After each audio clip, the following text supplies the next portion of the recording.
সুপ্রিয় শিক্ষার্থীবৃন্দ, আশা করি সবাই ভালো আছো। আমি সুব্রত কুমার সরকার, সিনিয়র প্রভাষক, রসায়ন বিভাগ, মাইলস্টোন কলেজ। আজ রসায়ন দ্বিতীয় পত্রের প্রথম অধ্যায়ের পরিবেশ রসায়নের উপর একটি ক্লাস উপস্থাপন করব। আজ আমরা জানতে পারব অ্যামাগা বক্র ও সংকোচনশীলতা গুণাঙ্ক কি, বাস্তব গ্যাস কেন আদর্শ গ্যাসের ন্যায় আচরণ করে না, অর্থাৎ আদর্শ আচরণ থেকে বাস্তব গ্যাসের বিচ্যুতির কারণ, এবং কোন কোন শর্তে বাস্তব গ্যাস আদর্শ গ্যাসের ন্যায় আচরণ করবে। আর জানতে পারব জুল থমসন প্রভাব। আসো আমরা ক্লাসে প্রবেশ করি। অ্যামাগা বক্র। অ্যামাগা বক্র জানার আগে আমরা বয়লের সূত্রটা আবার একটু মনে করার চেষ্টা করি। বয়লের সূত্র কী ছিল? স্থির তাপমাত্রায় নির্দিষ্ট ভরের কোনো গ্যাসের আয়তন গ্যাসটির প্রযুক্ত চাপের ব্যস্ত আনুপাতিক। এবং এই সূত্র থেকে যে গাণিতিক সমীকরণ আমরা পাই সেটা কি? পিভি সমান সমান কে। পিভি সমান সমান কে, অর্থাৎ চাপ এবং আয়তনের গুণফল সবসময় ধ্রুব থাকবে। যদি এই সমীকরণটা ঠিক থাকে বয়লের সূত্র অনুসারে, আর এটা পরীক্ষা করার জন্যই বিজ্ঞানী অ্যামাগা স্থির তাপমাত্রায় কতগুলো গ্যাস নিয়ে তাদের বিভিন্ন চাপে আয়তন নির্ণয় করে পিভি বনাম পি এর লেখচিত্র অঙ্কন করেন। এই লেখচিত্রে প্রাপ্ত রেখাসমূহকেই আমরা অ্যামাগা বক্র বলি। এবং অ্যামাগা বক্রে যে জিনিসটা বা এই লেখচিত্রগুলো যে জিনিসটা লক্ষ্য করেন, দেখো তোমরা প্রথম গ্রাফের কথা যদি মনে থাকে তাহলে তোমরা দেখবা যে চাপ বাড়ালে পিভির মান কনস্ট্যান্ট থাকার কথা, অর্থাৎ পিভির মান অপরিবর্তিত থাকবে। সেক্ষেত্রে এক্স অক্ষের সমান্তরাল একটা কি পাওয়া যায়? সরলরেখা পাওয়া যায়, যেটা এটা নির্দেশ করতেছে। এবং এই ধরনের গ্রাফ আমরা প্রথম ক্লাসে দেখেছি। কিন্তু বিজ্ঞানী অ্যামাগা লক্ষ্য করলেন বাস্তবে কোনো গ্যাসের ক্ষেত্রেই এই ধরনের এক্স অক্ষের সমান্তরাল রেখা পাওয়া সম্ভব হয় না। আর তখন তারা বলল যে এটা এই গ্যাসগুলোকে তখন বলা হলো এই গ্যাসগুলোকে এটা বাস্তব গ্যাস, এবং যারা বয়লের সূত্র মানবে তারা আদর্শ গ্যাস। বাস্তব গ্যাস এই আদর্শ গ্যাসের ধারণা পাওয়া যায় আমাদের অ্যামাগা বক্র থেকে। এখন দেখি এখানে আমরা কয় ধরনের রেখা পেয়েছি। লক্ষ্য করো, আমাদের চাপ বাড়ার সাথে সাথে আদর্শ গ্যাসের ক্ষেত্রে পিভির মান কি আছে? আমাদের অপরিবর্তিত। সেটা আমরা আগে শিখেছি। কিন্তু এখানে আমরা পাইলাম কি? পাইলাম যে চাপ বাড়ার সাথে সাথে হাইড্রোজেন এবং হিলিয়ামের ক্ষেত্রে দেখো পিভির মান শুধু বাড়তেছে, পিভির মান শুধু বৃদ্ধি পায়। আর কার্বন ডাইঅক্সাইড, অক্সিজেন, নাইট্রোজেন সহ অন্যান্য সকল গ্যাসের ক্ষেত্রে লক্ষ্য করা যায় যে চাপ বৃদ্ধি পেলে পিভির মান প্রথমে কমে এবং পরবর্তীতে কি হয়? বাড়তে থাকে। প্রথমে কমতে থাকে এবং পরবর্তীতে বাড়তে থাকে। তাহলে এই দুই ধরনের লেখচিত্র পাওয়া যায়। এবং কেন হাইড্রোজেন হিলিয়ামের ক্ষেত্রে শুধু বাড়ে এবং কার্বন ডাইঅক্সাইড, অক্সিজেন, নাইট্রোজেনের ক্ষেত্রে প্রথমে কমে এবং পরে বৃদ্ধি পায়, এরও ব্যাখ্যা আছে। তবে এটা ভ্যান ডের ওয়ালস সমীকরণ ব্যাখ্যা না করে তোমরা এটা জানতে পারবে না, যার জন্য এটা আমরা পরে শিখব। তাহলে আমরা আপাতত মনে রাখবো যে অ্যামাগা বক্রে দুই ধরনের রেখা পাওয়া যায়। একটা হলো চাপ বৃদ্ধির সাথে সাথে শুধু পিভির মান বাড়তেই থাকবে, আর একটা হলো চাপ বৃদ্ধির সাথে সাথে প্রথমে কমে, অর্থাৎ নিম্নচাপ যতক্ষণ থাকে তখন কমে এবং পরবর্তীতে চাপ বৃদ্ধি করলে আস্তে আস্তে বাড়তে থাকে। এবং এখানে একটা জিনিস মনে রাখবো যে এই যে পরীক্ষাটা করা হয়েছে এটা কিন্তু সাধারণ তাপমাত্রা, অর্থাৎ 298 কেলভিন তাপমাত্রায় এই পরীক্ষাটা করা হয়েছে। পরবর্তীতে দেখো সংকোচনশীলতার গুণাঙ্ক বা পেষণ গুণাঙ্ক বা কম্প্রেসিবিলিটি ফ্যাক্টর। অ্যামাগার পরীক্ষা থেকে জানা যায় বাস্তব গ্যাসসমূহ আদর্শ আচরণ থেকে বিচ্যুতি দেখায়। এই বাস্তব গ্যাসসমূহ আদর্শ আচরণ থেকে কি পরিমাণ বিচ্যুতি ঘটায় তা একটি রাশির সাহায্যে প্রকাশ করা হয়, যাকে বলা হয় আমাদের সংকোচনশীলতার গুণাঙ্ক বা পেষণ গুণাঙ্ক বা কম্প্রেসিবিলিটি ফ্যাক্টর। এই সংকোচনশীলতার গুণাঙ্ককে জেড দ্বারা প্রকাশ করা হয়। জেড সমান PV by N R T. PV by NRT. এখন দেখো নর্মালি আমরা আদর্শ গ্যাসের সমীকরণ জানি কি, পিভি ইকুয়াল টু এনআরটি। তাহলে জেড এর মান যদি 1 হয় তাহলে পিভি সমান সমান কী হবে, এনআরটি হবে। তাহলে জেড সমান সমান 1 হলে গ্যাসটি আদর্শ হবে।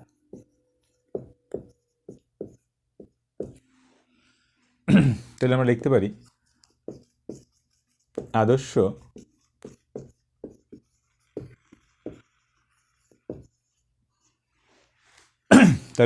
আদর্শ গ্যাসের জন্য 1 সমান সমান পিভি বাই এনআরটি। আমরা আদর্শ গ্যাসের আয়তনটাকে ভি নট দ্বারা প্রকাশ করি।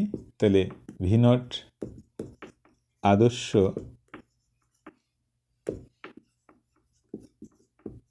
গ্যাসের আয়তন। আবার বাস্তব গ্যাসের ক্ষেত্রে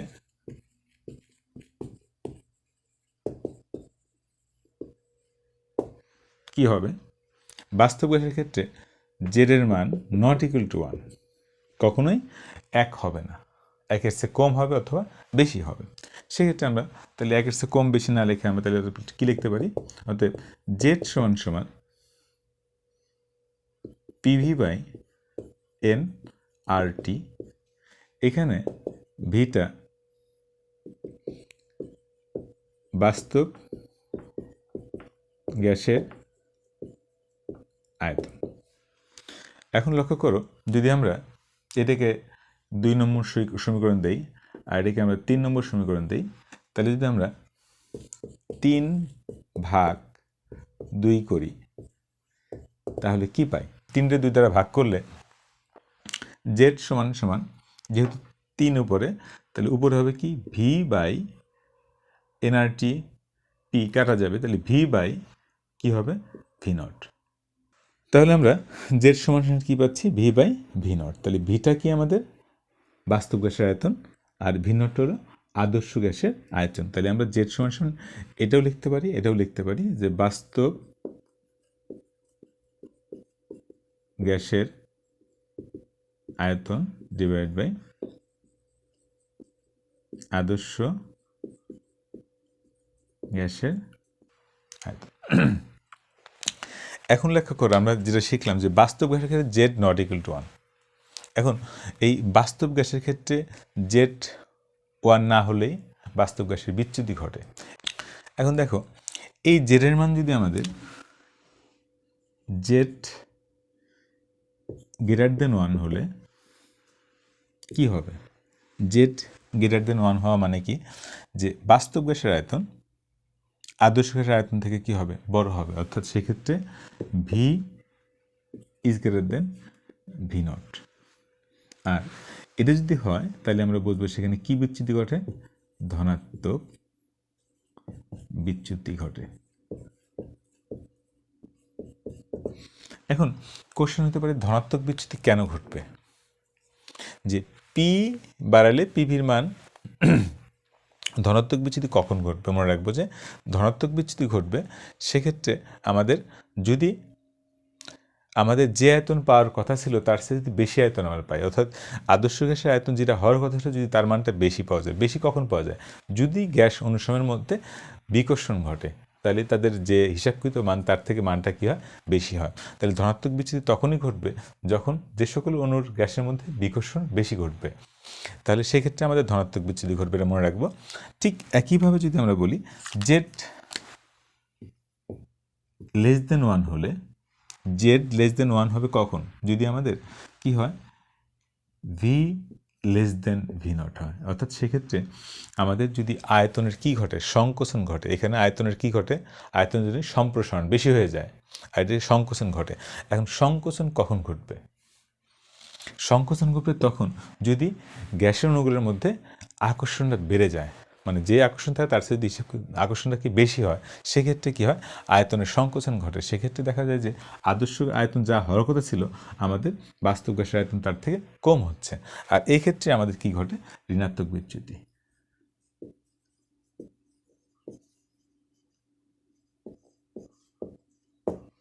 ঋণাত্মক বিচ্যুতি। তো ঋণাত্মক বিচ্যুতি ঘটবে কখন কখন যে গ্যাস অনুষের মধ্যে আকর্ষণ বৃদ্ধি পেলে, আর ধনাত্মক বিচ্যুতি কখন ঘটবে গ্যাস অনুষের মধ্যে বিকর্ষণ বৃদ্ধি পেলে। এখন এই গ্রাফটাই অ্যামাগার বক্রই, এখানে যেরকম পিভি বনাম আমরা কি করেছি, পি লেখচিত্র অঙ্কন করেছি, ঠিক এই একই গ্রাফ পাওয়া যাবে যদি আমরা সেক্ষেত্রে কি করি, সেক্ষেত্রে আমরা যদি এখানে পি জেড বনাম পি এর লেখচিত্র অঙ্কন করি, তাহলে সেক্ষেত্রে গ্রাফগুলো সেম আসবে। এবং সেক্ষেত্রে এই নিচের অংশটা কি হবে, এই অংশটা কি হবে আমাদের, এই অংশটা হবে জেড লেস দেন 1, আদর্শ গ্যাসের ক্ষেত্রে জেড ইকুয়াল টু 1। আর এই অংশটা হবে কি, এই উপরে যেগুলো পাওয়া যাবে সেগুলো কি হবে আমাদের জেড গ্রেটার দেন 1, অর্থাৎ যেগুলো নিচে নামবে 1 থেকে নিচে নামবে সেটা কি আমাদের, এটা হলো ঋণাত্মক বিচ্যুতি,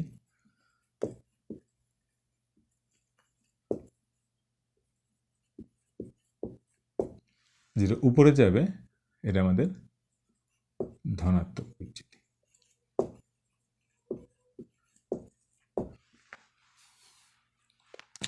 তাহলে এই জেরের সাহায্যে আমরা কোনটা আদর্শ গ্যাস কোনটা বাস্তব গ্যাস, এবং এই এক থেকে যত বেশি দূরে যাবে অর্থাৎ মানটা যত কম বা বেশি হবে তার বিচ্যুতি তত কী হবে আমাদের বেশি হবে। তাহলে এটা হলো আমাদের সংকোচনশীলতা গুণাঙ্ক। জুল থমসন প্রভাব। উচ্চচাপে রক্ষিত কোনো গ্যাসকে সছিদ্র প্লাগের মধ্য দিয়ে নিম্নচাপে হঠাৎ সম্প্রসারিত করলে গ্যাসের তাপমাত্রা হ্রাস পায়, একে জুল থমসন প্রভাব বলে। এখানে একটা চিত্র লক্ষ্য করো যে আমাদের একটা পাত্রে গ্যাস উচ্চচাপে রক্ষিত আছে এবং পাশের একটা পাত্র সছিদ্র প্লাগ আছে, তার পাশে একটা পাত্র আমাদের শূন্য আছে অর্থাৎ নিম্নচাপ আছে, এবং ওই দুটো পাত্রকে আমরা অন্তরক পদার্থ দ্বারা আবরণ করে দিয়েছি, তো ঢেকে দিয়েছি। এবং ঢেকে দেওয়ার পরে যে কাজটা করা হয়েছে সেটা কি, এই গ্যাসের তাপমাত্রা কত আছে নির্ণয় করা হয়েছে। ধরলাম এই গ্যাসের তাপমাত্রা আছে 298 কেলভিন তাপমাত্রা আছে, পরিমাপ করলাম। এর পরবর্তীতে টি1 ধরলাম এটা আমরা। এরপরে কি করা হয়েছে, সছিদ্র প্লাগ অর্থাৎ এই ছিদ্রগুলো বন্ধ ছিল আমরা খুলে দেব। খুলে দিলে কি হয়, এই গ্যাসটা সরু ছিদ্রপথে সজোরে আমাদের এই উচ্চচাপ হতে নিম্নচাপে প্রবাহিত হবে, এবং প্রবাহিত করার পরে কিছুক্ষণ পরে আমরা লক্ষ্য করব তাপমাত্রার কি পরিবর্তন ঘটে। তখন দেখা যায় T2 দেখা যায়, তখন ধরো 293 কেলভিন হয়ে গেছে, অর্থাৎ তাপমাত্রা এই গ্যাসের তাপমাত্রা কমে যায়। এখন কমার কারণ কি, এই কমে যাওয়ার ঘটনাই হলো আমাদের জুল থমসন প্রভাব। কিন্তু কেন কমার কারণ কি, যখন উচ্চচাপে গ্যাসগুলো ছিল তখন উচ্চচাপে গ্যাসগুলো যখন ছিল তখন এদের মধ্যে আন্তঃআণবিক দূরত্ব কম ছিল, আকর্ষণ বেশি ছিল। যখন উচ্চচাপ থেকে নিম্নচাপে যাবে তখন একটা গ্যাস আরেকটা গ্যাস থেকে দূরে সরে যাবে, অর্থাৎ এই যে গ্যাসগুলো যদি বলি এখানে থাকলে এরা যদি যায় এই পাত্রে, একটা থেকে আরেকটা কী হবে এরকম দূরে সরে যাবে। দূরে সরে গেলে কি হবে, তাদের আন্তঃআণবিক আকর্ষণ বল, এখানে যে আকর্ষণ বলটা কাজ করে তাদের বিরুদ্ধে কাজ করতে হবে, অর্থাৎ এই আকর্ষণ বলের বিরুদ্ধে এটা কি কাজ করবে। আর আকর্ষণ বলের বিরুদ্ধে কাজ করতে গেলে তাদের শক্তির প্রয়োজন হবে। শক্তি কই পাবে, এই শক্তি কোথা থেকে আসে, এই গ্যাসের অভ্যন্তরে যে তাপমাত্রা ছিল সেখান থেকে সে তাপ শোষণ করে নেয়, শোষণ করে নিয়ে গ্যাস এই একটা থেকে আরেকটা দূরে সরে যায়। অর্থাৎ আন্তঃআণবিক আকর্ষণ বলের বিরুদ্ধে কাজ করতে গ্যাসের যে শক্তির প্রয়োজন হয় সেই শক্তিটাই এই গ্যাসগুলা এই গ্যাসের অভ্যন্তরীণ তাপ শক্তি থেকে নিয়ে নেয়, আর এই জন্য তাপমাত্রা হ্রাস পায়। এর একটা উদাহরণ হলো কি, তোমরা যদি নিজেরাই করতে পারো, ধরো তুমি যদি নিজের মুখে নিঃশ্বাস নিয়ে আমাদের গ্যাস ভিতরে সঞ্চিত করার পর এরকম জোরে ফু দাও, জোরে ফু দিলে দেখবে ঠান্ডা বাতাস বের হচ্ছে। তাহলে সজোরে যদি আমি এই ফুটা দিই বাতাসটা ঠান্ডা, আবার যদি এই ঠান্ডা কমে যাচ্ছে সেটা কিন্তু আমাদের জুল থমসন প্রভাব। আবার যদি বলি আমরা যদি এরকম জোরে হা করে এরকম এরকম করে দিই আস্তে আস্তে, তাহলে দেখবে বাতাসটা গরম। অর্থাৎ সেখানে কিন্তু আমাদের সরু ছিদ্র পথে সজোরে বেরোচ্ছে না, সেক্ষেত্রে তাপমাত্রা কী হচ্ছে না, তাপমাত্রা কিন্তু আমাদের কমতেছে না। কিন্তু তুমি সজোরে আমার নিঃশ্বাস নেওয়ার পরে এরকম দাও, তাহলে দেখবে যে তোমাদের বাতাসটা ঠান্ডা হচ্ছে। মূলত এটাই কিন্তু আমাদের জুল থমসন প্রভাব। আর এই জুল থমসন পরীক্ষার মাধ্যমে প্রমাণিত হয় গ্যাস অনুসরণের মধ্যে কি আছে, আকর্ষণ আছে। গ্যাস অনুসরণের মধ্যে কি আকর্ষণ আছে। এখন দেখব আদর্শ আচরণ থেকে বাস্তব গ্যাসের বিচ্যুতির কারণ। আমরা অ্যামাগা বক্র থেকে দেখলাম বাস্তব গ্যাস আদর্শ আচরণ থেকে বিচ্যুতি করে। সংকোচনশীলতার গুণাঙ্ক থেকে দেখলাম যে কোন গ্যাস বেশি করে কম করে বা কি পরিমাণ করে তার জন্য একটা জেড সংকোচনশীলতার গুণাঙ্ক। কিন্তু এখনও কিন্তু আমরা জানি না কেন এই বিচ্যুতিটা ঘটে। এখন এবং আমরা জানি যারা পিভি ইকুয়াল টু এনআরটি সমীকরণ মেনে চলে তার আদর্শ গ্যাস। আর এই সমীকরণটা আমরা জানি বয়েল এবং চার্লসের সূত্রের উপর ভিত্তি করে প্রতিষ্ঠিত। তাহলে বয়েলের সূত্র, এই সমীকরণ বাস্তবে কোনো গ্যাসই মানে না। তার মানে কি আমাদের বয়েলের সূত্র চার্লসের সূত্র ভুল? তাহলে কি সমস্যার কারণে আমাদের এই বাস্তব গ্যাস সম পিভি ইকুয়াল টু এনআরটি সমীকরণ মানে না? এ সম্পর্কে বিজ্ঞানী ভ্যান ডার ওয়ালস সর্বপ্রথম এর ব্যাখ্যা দেন এবং তিনি প্রমাণ করেন যে মূলত এই পিভি ইকুয়াল টু এনআরটির মধ্যে আমাদের এই সমীকরণের মধ্যে দুটো ভুল আছে। সমীকরণের মধ্যে দুটো ভুল আছে। একটা কি, এই সমীকরণে যে চাপ নির্ণয় করা হয়েছে এই চাপ নির্ণয়ের ক্ষেত্রে একটা ভুল আছে। আরেকটা হলো এই সমীকরণে যে ভি ধরা হয়েছে এই ভি নির্ণয়ে একটা ভুল আছে। তাহলে এই দুটো ভুল সে সংশোধন করেন, যাকে আমরা বলি, একটাকে বলা হয় চাপ ত্রুটি আর একটা হলো আয়তন ত্রুটি। তাহলে আদর্শ আচরণ থেকে বাস্তব গ্যাসের বিচ্যুতির কারণ দুইটা, একটা হলো কি চাপ ত্রুটি আর একটা কি আয়তন ত্রুটি। কি সেটা আমরা ব্যাখ্যা করব। তার আগে আমরা একটু পিভি ইকুয়াল টু এনআরটি এই সমীকরণের সবাই আমরা জানি পি চাপ, পি গ্যাসের চাপ। গ্যাসের চাপ মানে কি, একটা পাত্রে, গ্যাসের পাত্রে একক আয়তনের পর গ্যাস অনুসম যে বল প্রয়োগ করে তাকে আমরা কি বলি, ওই গ্যাসের চাপ। গ্যাসের চাপ কি, একটা পাত্রে একক ক্ষেত্রফলের উপরে গ্যাস অনুসম যে বল প্রয়োগ করে তাকে আমরা বলি ওই গ্যাসের চাপ। আর এখানে ভিটা হলো কি, এখানে ভিটা হলো গ্যাস অনুসমের মুক্তভাবে বিচরণের জন্য যে আয়তন। অর্থাৎ একটা পাত্রে গ্যাস রাখলাম, ওই পাত্রে গ্যাস রাখার পরে গ্যাসটা ওই পাত্রের যে অংশে মুক্তভাবে ঘুরতে পারবে সেই আয়তনটা ভি। তাহলে এই যে ভি নির্ণয় এবং এই পি নির্ণয়ের মধ্যে আমাদের কিছু ভুল আছে। মূলত ভুলটা এর আগে তোমরা পড়েছ গ্যাসের গতিতত্ত্বের স্বীকার্য। এই গ্যাসের গতিতত্ত্বের স্বীকার্যর সবগুলো স্বীকার্যই সঠিক না। এই স্বীকার্যের মধ্যে দুটো ভুল আছে। ওই দুটো ভুলের কারণেই মূলত আমাদের এই পিভি ইকুয়াল টু এনআরটি সমীকরণ বাস্তব গ্যাসগুলো মানে না। এখন আমরা দেখব যে কি কি ভুল ছিল এবং তার কারণে কি মানে না। প্রথমে আমরা আলোচনা করব আয়তন ত্রুটি।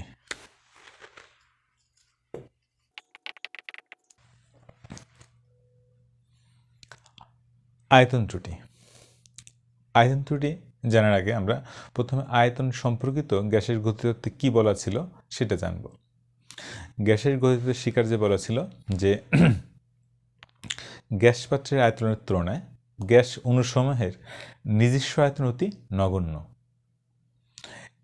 এই কথাটা আসলে বাস্তব গ্যাস মানে না।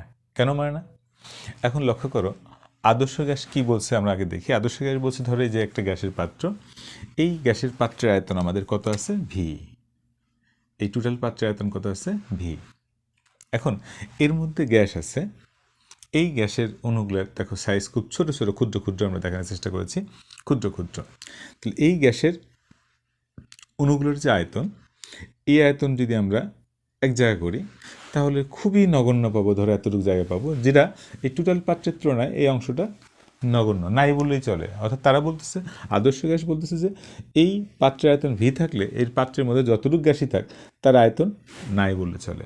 আর এই কথাটা ভুললে হবে না, এই ভিটা হলো গ্যাস অনুসময়ের মুক্তভাবে চলাচলের জন্য যে জায়গা বা আয়তন।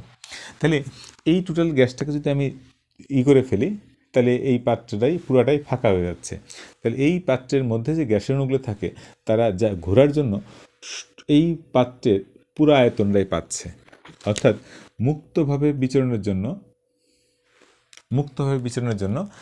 গ্যাসের পাত্রের আয়তনই হচ্ছে কি, গ্যাসের পাত্রের আয়তনই হচ্ছে কি আমাদের ওই গ্যাসের আয়তন। তাহলে গ্যাসের আয়তনটা আমাদের মাথায়, আবার বলছি, গ্যাসের আয়তনটা কি, গ্যাস অণুসমূহ মুক্তভাবে ঘোরার জন্য যে জায়গা পায়, মুক্তভাবে চলাচলের জন্য যে জায়গা পায়, সেই জায়গাটাই হলো গ্যাসের আয়তন। তাহলে যেহেতু গ্যাস অণুসমূহের আয়তনকে অতি নগণ্য ধরতেছে, আর নগণ্য ধরে তাদের জায়গাটা তারা যদি এক জায়গায় করে ফেলি, ওই আয়তনটা কি করতেছে, ওই আয়তনটা বলতেছে নাই। তাহলে ঘোরার জন্য গ্যাস পাত্রের আয়তন যদি ভি হয়, তাহলে একটা গ্যাসের অণু মুক্তভাবে ঘোরার জন্য আয়তন কি হবে, ভি হবে। এটা বোঝানোর জন্য তোমাদের যদি বলি, তোমাদের ক্লাসরুমে ধরো তোমরা 40 জন স্টুডেন্ট আছো, এই 40 জন স্টুডেন্টের যদি আয়তন না থাকতো, তোমাদের ক্লাসরুমের আয়তন যদি ভি হতো, তাহলে ওই তুমি কিন্তু ওই ক্লাসরুমের পুরোটা জায়গায় ঘুরতে পারতা। কিন্তু তোমার ক্লাসরুমে যে 40 জন ছাত্র আছে তাদের তো বাস্তব প্রকৃতপক্ষে আয়তন আছে, তাহলে তুমি কতটুকু জায়গা ঘুরতে পারবা? তোমার ক্লাসরুমের আয়তন যদি ভি হয়, আর তোমার ক্লাসরুমে যদি ছাত্র বা ছাত্রী থাকে 40 জন, তাহলে 40 ইন্টু তোমাদের প্রত্যেকের অ্যাভারেজ একটা আয়তন গুণ করব, গুণ করলে যে আয়তনটা পাবো, ওই ভি থেকে তোমাদের সবার আয়তন বাদ দিলে যে ফাঁকা জায়গাটুকু থাকবে, ওই জায়গাটুকু তুমি ঘুরতে পারবা। তাহলে আদর্শ গ্যাস কি বলতেছে, না, যেহেতু আমরা যে স্টুডেন্ট বা আমরা যে গ্যাসের অণু, আমাদের কোনো আয়তন নাই, অর্থাৎ একটা রুমের মধ্যে আয়তন ভি হলে রুমের আয়তন ভি হলে আমি ভি সম্পূর্ণ আয়তনে ঘুরতে পারবো। এটা সমস্যা। কিন্তু বাস্তব গ্যাস বলেছে না, এটা ঠিক না। কেন ঠিক না? আমরা জানি যে কোনো গ্যাসকেই উচ্চ চাপে এবং নিম্ন তাপমাত্রায় তরলে এমনকি কঠিনে পরিণত করা যায়। কারণ একটা গ্যাসের অণুকে যদি আমরা উচ্চ চাপ দিই এবং নিম্ন তাপমাত্রায় নিয়ে আসি, সে তরল হয় এবং কঠিন হয়। তো কঠিন তরল হলে ওটা তো গ্যাসের অণুই, তাহলে ওই আয়তনটা কার? গ্যাসের আয়তন, গ্যাসের অণুর আয়তন। তা ওইটাকে একদম নগণ্য বলা যাবে না। তার উদাহরণ তোমাদের যদি বলি, তোমাদের যে গ্যাস লাইটগুলো আছে, গ্যাস লাইটের মধ্যে দেখবে যে গ্যাস রাখা আছে, অ্যান্ড ওই গ্যাস লাইটের পাত্রের আয়তন তুলনায় ওই গ্যাসের আয়তন কি নগণ্য বলা যাবে? ওটা নগণ্য বলা যাবে না। তাই বাস্তব গ্যাসের খেলায় কি বলতেছে? বাস্তব গ্যাস বলতেছে যেহেতু আমরা তরল হইতে পারি, আমাদের আয়তন নগণ্য না। তাহলে বাস্তব গ্যাসের, আদর্শ গ্যাসের অণুগুলোর সাইজের থেকে বাস্তব গ্যাস বলেছে আসলে অণুগুলোর সাইজ একটু বড়ই, নগণ্য না। সেক্ষেত্রে আমি তোমাদের বোঝানোর সুবিধার্থে এখানে ডট দ্বারা বোঝাইছি আদর্শ গ্যাসের অণুগুলো, বাস্তব গ্যাসের অণুগুলো বোঝাইছি একটু আমরা বড় আকৃতি দ্বারা। এই অণুগুলো যদি আমি এখনও যদি পাত্রের আয়তন আমাদের ভি হয়, আর এই গ্যাসের অণুকে যদি আমরা এক জায়গা করি, তখন এই আয়তনটুকু পাই। তখন বলো, মুক্তভাবে ঘোরার জন্য কি এই পাত্রের ভি আয়তনই পাবে বাস্তব গ্যাস?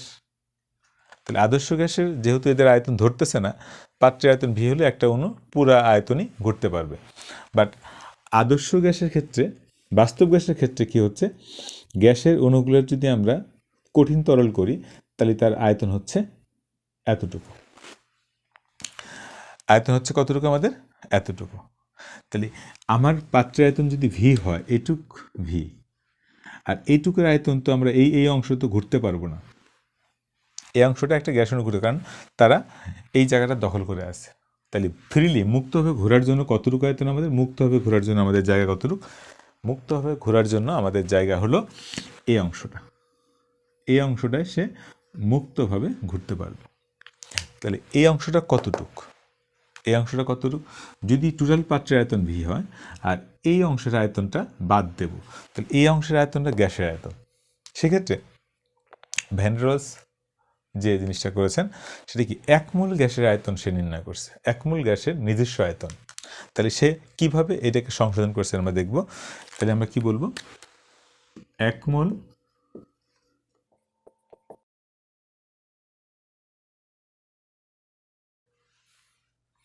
তো লক্ষ্য করো 1 মোল গ্যাসের নিজস্ব আয়তন বি যদি হয়, তাহলে যদি এন মোল গ্যাস থাকে তার নিজস্ব আয়তন কত হবে? এনবি। তার মানে আমাদের এই অংশটা কতটুকু? এই অংশটা হলো আমাদের এনবি, আর পুরো অংশ ছিল কি? ভি। তাহলে মুক্তভাবে বিচরণের জন্য কতটুকু আয়তন পাবে? মুক্তভাবে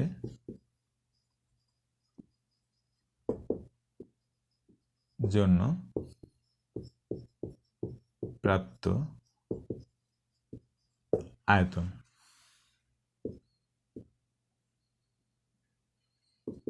ভি মাইনাস এনবি। অর্থাৎ আমাদের যে সমীকরণ ছিল পিভি = এনআরটি, এই সমীকরণে ভি এর স্থলে যদি ভি মাইনাস এনবি বসাই, তাহলে সেক্ষেত্রে আমাদের বাস্তব গ্যাস মেনে চলবে। এটা হলো আমাদের আয়তন ত্রুটি এবং তার সংশোধন। চাপ ত্রুটি। গ্যাসের গতিতত্ত্বের স্বীকার্যে ধরা হয়েছে যে আদর্শ গ্যাসের অনুসময়ের মধ্যে চাপ ত্রুটি। গ্যাসের গতিতত্ত্বের স্বীকার্যে ধরা হয়েছে যে গ্যাস অনুসময়ের মধ্যে কোনো আকর্ষণ বা বিকর্ষণ বল ক্রিয়া করে না। এই ধারণাটি ঠিক না। আমরা জুল থমসন প্রভাবে দেখেছি যে গ্যাস অনুসময়ের মধ্যে আকর্ষণ বিদ্যমান। আবার যদি গ্যাস অনুসময়ের মধ্যে আকর্ষণ বিদ্যমান না থাকতো, কোনো গ্যাসকেই আমরা তরলে বা কঠিনে পরিণত করতে পারতাম না। আমরা জানি উচ্চ চাপে ও নিম্ন তাপমাত্রায় গ্যাসকে তরলে এমনকি কঠিনে পরিণত করা যায়।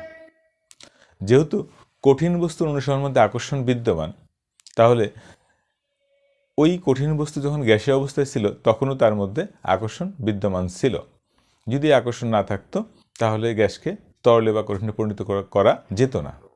এখন আমরা দেখব এই আকর্ষণের সাথে চাপের সম্পর্ক কি। চাপ কি? চাপ হলো গ্যাস পাত্রের একক ক্ষেত্রফলের উপরে গ্যাস অনুসম যে বল প্রয়োগ করে, অর্থাৎ এই যে বল প্রয়োগ করে সেটা হলো ওই গ্যাসের চাপ। এখন আমরা এখানে দেখাচ্ছি যে এখানে একটা গ্যাসের অণু এই গ্যাস পাত্রের দেওয়ালে ধাক্কা দিচ্ছে। এই গ্যাসের অণুটা গ্যাস পাত্রের দেওয়ালে যে ধাক্কা দেয়, এই ধাক্কাটাই হলো কি আমাদের গ্যাসের চাপ। এখন যদি আদর্শ গ্যাস হতো, লক্ষ্য করো, আদর্শ গ্যাস হলে এই গ্যাসের অণুটা যখন এখানে আমাদের ধাক্কা দিত, আদর্শ গ্যাস হলো এই গ্যাসের অণু যখন এর ধাক্কা দিত, এর পিছনে যে গ্যাসের অণুগুলো থাকতো, এর পিছনে যে গ্যাসের অণুগুলো অবস্থান করত, এদের মধ্যে আকর্ষণ না থাকায় এরা কোনো বাধা দিত না। বাট বাস্তব গ্যাসের বেলায় কী হয়, যেহেতু এই অণুর সাথে কী করে আকর্ষণ করে, তাহলে যে সকল অণু ধাক্কা দিতে যাবে ওই অণুর পিছনে যে অণুগুলো থাকবে ওরা তাদেরকে পিছন থেকে টেনে ধরবে, অর্থাৎ ধাক্কা দিতে বাধা প্রদান করবে। তাহলে বলো, যদি আকর্ষণ না থাকতো, এই গ্যাসের অণুটা এই দেওয়ালে যত ধাক্কা দিত, আকর্ষণ থাকার কারণে এই অণুটাকে এখানে ততটুকু ধাক্কা দিতে পারবে? পারবে না। তোমরা নিজেরাই বুঝতেছো, তুমি যদি কাউকে একটা ঘুষি মারো, ও যতটুকু ব্যথা পাবে, পরবর্তীতে আর একটা ঘুষি মারতে গেলে তোমার হাতটা যদি পিছন থেকে টেনে ধরে, তারপরেও সে ঘুষিটা তার গায়ে লাগলো, তখন তার ব্যথাটা অবশ্যই আগের চেয়ে কম পাবে। তো এখানেও ঠিক তাই, আদর্শ গ্যাস বলতেছি গ্যাস অনুসরণের মধ্যে কোনো আকর্ষণ নাই, এখানে কোনো আকর্ষণ নাই। তাহলে এখানে যে চাপটা প্রদান করবে আদর্শ গ্যাসের আকর্ষণ না থাকলে, বাস্তব গ্যাস আকর্ষণ থাকার কারণে, অর্থাৎ এই পিছনের অণুগুলা এই অণুটাকে পিছন থেকে টেনে ধরবে, টেনে ধরার কারণে এখানে যে চাপটা প্রয়োগ করবে আদর্শ গ্যাসের থেকে এই চাপটা কি হবে? কম হবে। আদর্শ গ্যাসের থেকে এই চাপটা কম হবে। তাহলে এই কম পরিমাণ চাপ হওয়ার পিছনে কারণ কি? আমাদের এই গ্যাসের অণুগুলোর আন্তঃআণবিক আকর্ষণ বলের কারণে এই চাপটা কমে যাচ্ছে। তাহলে আমরা যদি বলি এই গ্যাসের অণুটা প্রকৃতপক্ষে কতটুকু চাপ দিচ্ছে? এই পি এর পরিমাণ দিচ্ছে না, এই পি এর চেয়েও বেশি দিচ্ছে। কতটুকু বেশি দিচ্ছে? যতটুকু পিছন থেকে টেনে ধরছে, যতটুকু পিছন থেকে টেনে ধরেছে। তাহলে এই কতটুকু পিছন থেকে টেনে ধরছে এটা আমাদের বের করতে হবে। যদি বের করে এই পি এর সাথে যোগ করতে পারি, তাহলে সেটাই হবে আমাদের বাস্তব গ্যাসের প্রকৃত চাপ। তাহলে আমরা বলতে পারি যে বাস্তব গ্যাসের প্রকৃত চাপ কত হবে? পি প্লাস আন্তঃনৈবিক আকর্ষণ বলের কারণে হ্রাসকৃত চাপ, অর্থাৎ এই যে অণুটা যখন ধাক্কা দিতে যাচ্ছে তার পিছন থেকে যে টানি ধরতেছে এই মানটার কারণে কতটুকু চাপ কমতেছে সেই মানটা আমাদের বের করতে হবে। যদি বের করে এই চাপের সাথে আমরা যোগ করতে পারি তাহলে সেক্ষেত্রে পাবো আমরা গ্যাসের প্রকৃত চাপ। এখন লক্ষ্য করো এই চাপটা, এই হ্রাসকৃত চাপটা কিসের উপর নির্ভর করে? হ্রাসকৃত চাপটা কার উপর নির্ভর করে? আমাদের যে একক ক্ষেত্রফলের সংঘর্ষোদ্যত অণু সংখ্যা, মানে যারা একক ক্ষেত্রফলের যতগুলো অণু ধাক্কা দিচ্ছে তার সংখ্যা গ্যাসের একক আয়তনের অণু সংখ্যার সমানুপাতিক। এখন এই চাপটা দুই ধরনের অণুর উপর নির্ভর করে। কয় ধরনের অণু? দুই ধরনের। দেখো এখানে লাল কালারের একটা অণু, এরা সংঘর্ষোদ্যত উদ্যত অর্থাৎ সংঘর্ষোদ্যত অণুগুলা, অর্থাৎ দেওয়ালে তারা ধাক্কা দিচ্ছে। একক ক্ষেত্রফলের মধ্যে এই অণু সংখ্যা যত বেশি হবে তার এই চাপটাও বেশি হবে, হ্রাসকৃত চাপ। আবার এই অনুসংখ্যা যে এ টাইপ একক ক্ষেত্রফলে শুধুমাত্র ধাক্কা দেওয়ার অনুসংখ্যার উপর নির্ভর করবে না, পিছন থেকে যারা টেনে ধরবে তাদের অনুসংখ্যার উপরও নির্ভর করবে। তাই আমাদের এখানে বলা আছে একক ক্ষেত্রফলের সংঘর্ষ উদ্যত অনুসংখ্যা গ্যাসের একক আয়তনের অনুসংখ্যার সমানুপাতিক। আবার সংঘর্ষ উদ্যত অনুসংখ্যাগুলোকে গ্যাসের ভিতর থেকে যে অণুগুলো টানে, পিছন থেকে যে অণুগুলো টানে তার সংখ্যা একক আয়তনের অনুসংখ্যার সমানুপাতিক। তাহলে আমাদের দুই টাইপের অনুসংখ্যার উপরে নির্ভর করতেছে এই হ্রাসকৃত চাপ। তাই আমরা লিখতে পারি যে হ্রাসকৃত চাপ পি এ সমানুপাতিক প্রতি একক আয়তনের অনুসংখ্যা ইন্টু প্রতি একক আয়তনের অনুসংখ্যা। তাহলে এটা দুইবার লেখার কারণ কি? একটা হলো একক আয়তনে কতগুলো অণু ধাক্কা দিচ্ছে, ওয়ালের ধাক্কা দিতে উদ্ধত কতগুলো অণু, আর একটা হলো কি যে পিছন থেকে টেনে ধরতেছে কতগুলো অণু। ওই সংঘর্ষ উদ্ধত অনুসংখ্যাকে পিছন থেকে কতগুলো অণু টেনে ধরতেছে তাদের সংখ্যার উপরে। তাই আমরা এই প্রতি একক আয়তন অনুসংখ্যাকে আমরা দুইবার লিখেছি। এখন আমরা জানি অনুসংখ্যা মোল সংখ্যার সমানুপাতিক, অনুসংখ্যা মোল সংখ্যার সমানুপাতিক। তাহলে আমরা আপাতত এখানে একক আয়তন অনুসংখ্যার পরিবর্তে কি লিখতে পারি? মোল সংখ্যা লিখতে পারি। এখন আমরা যদি বলি যদি ভি আয়তনে গ্যাসটির মোল সংখ্যা এন হয় তাহলে একক আয়তনে গ্যাসটির মোল সংখ্যা কত? এন বাই ভি হবে। তাহলে আমরা এই পি এ সমানুপাতিক একক আয়তনের অনুসংখ্যা কত? এন বাই ভি লিখতে পারি।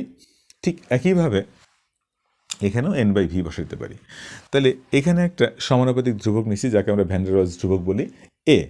তাহলে আমরা পি এর সমান সমান কী পাচ্ছি? N square A by V square. তো এই N square A by V স্কোয়ারের মানটা যদি আমরা এই জায়গা পি এর সাথে যোগ করি তাহলে বাস্তব গ্যাসের কী হবে? প্রকৃত চাপ দাঁড়াবে।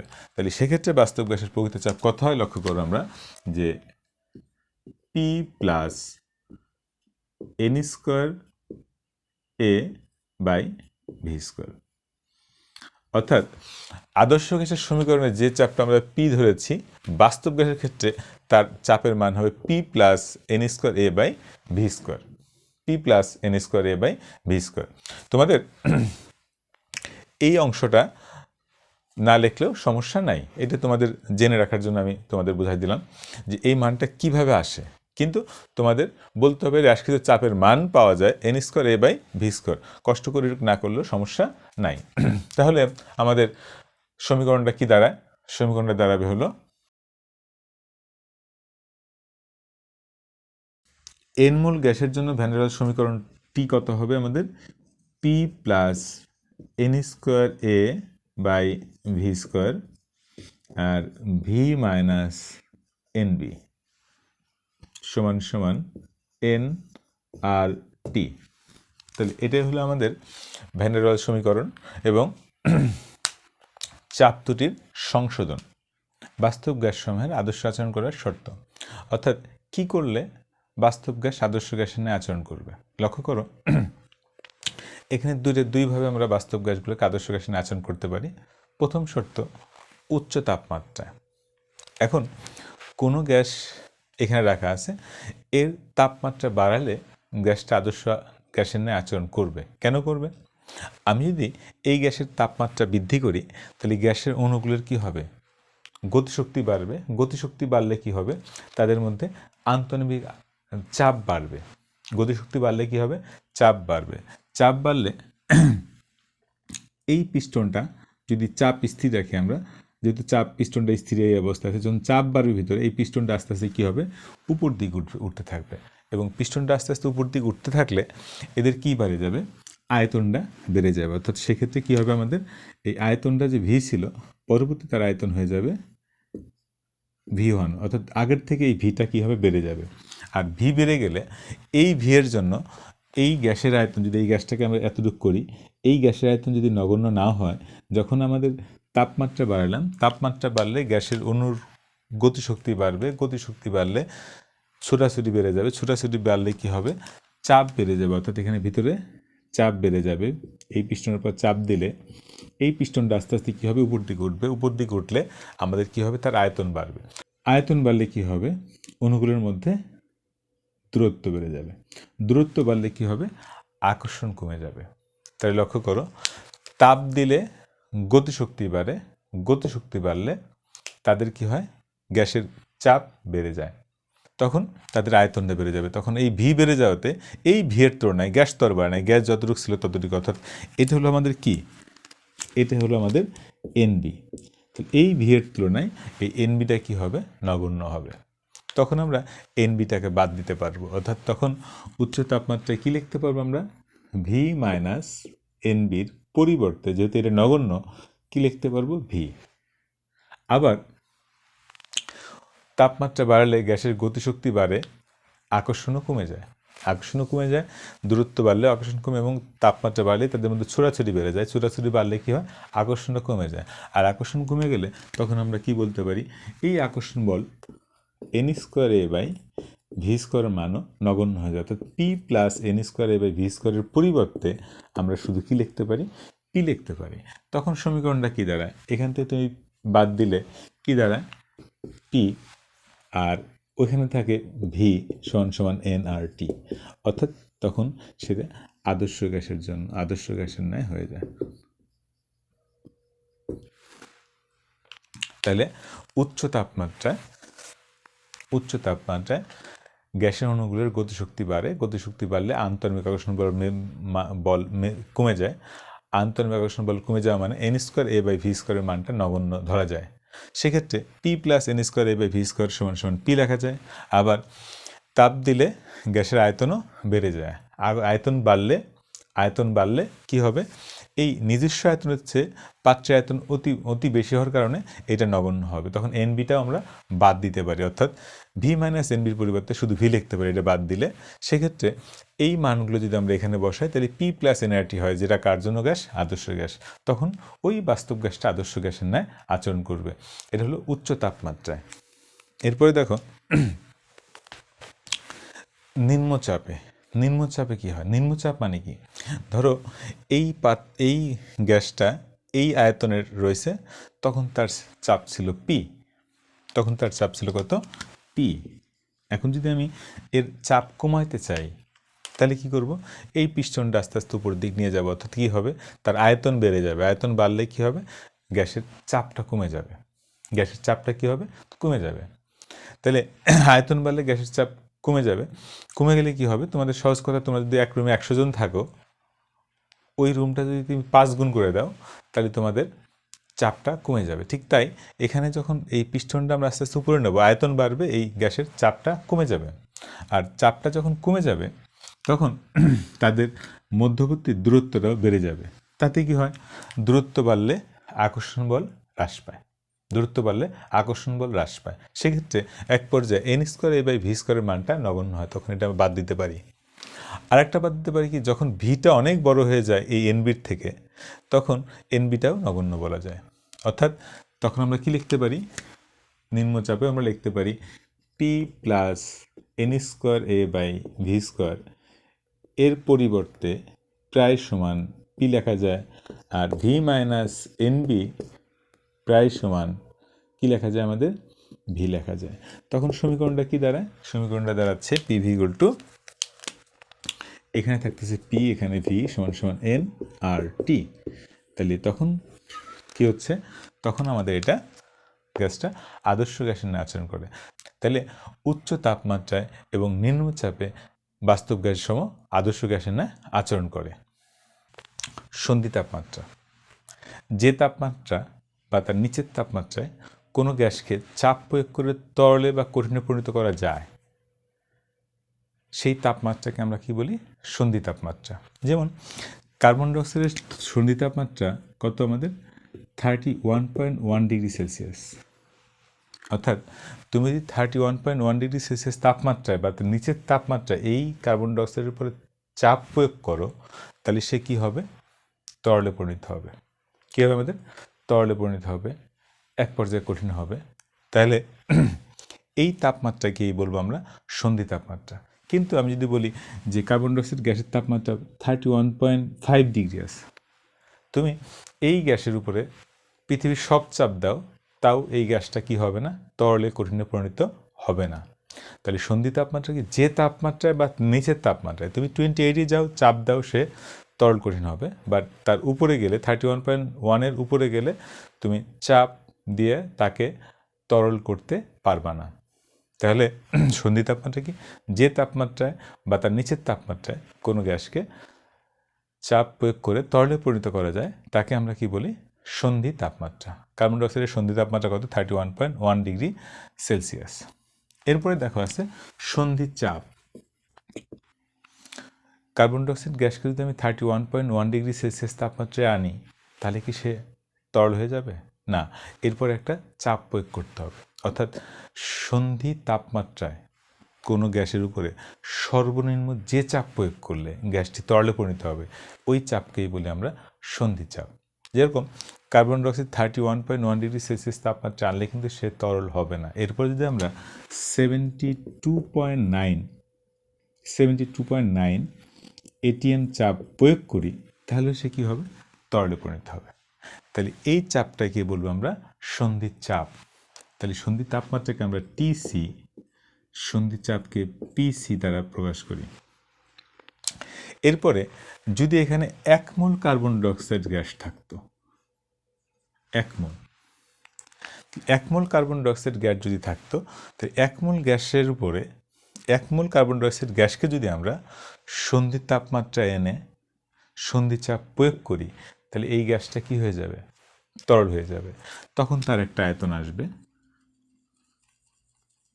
এই আয়তনের মানটা কত? 95.65 ml। 95.65 ml।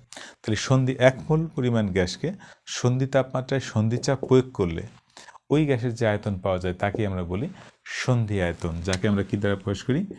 ভিসি দ্বারা প্রকাশ করি। তাহলে সন্ধি তাপমাত্রা, সন্ধি চাপ, সন্ধি আয়তন সংজ্ঞাগুলো জ্ঞানমূলক প্রশ্নে থাকে এবং অবজেক্টিভে থাকে, এগুলো অবশ্যই ভালোভাবে পড়ে ফেলবে।